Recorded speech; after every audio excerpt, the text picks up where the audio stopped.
Hello mga be. For this video, maiba naman ang ating recipe. Walang iba kundi ang pork humba.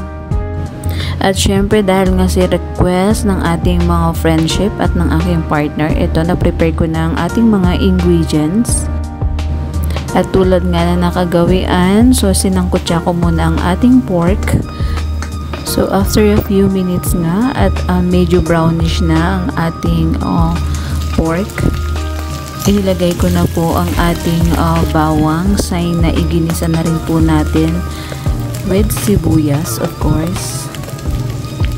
So halu-haluin lang po natin hanggang sa maluto ang ating bawang and sibuyas, and that's the sign pwede na po nating ilagay ang ating toyo.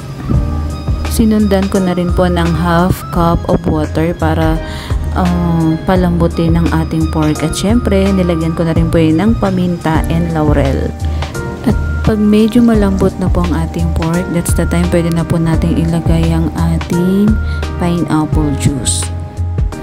Takpan lang at pakuluan natin yung pork hanggang sa makuha natin yung thick sauce na gusto natin. Pag napalambot na natin ang pork using pineapple, so that's the time para lagyan na po natin siya ng vinegar. In a minute, pwede na po nating lagyan ng brown sugar. At ayan, lumabas na nga po ang pagiging malapot na sauce using pineapple juice na nilagay natin kanina, no? So this time, pwede na po nating ilagay ang ating tausi or yung black beans.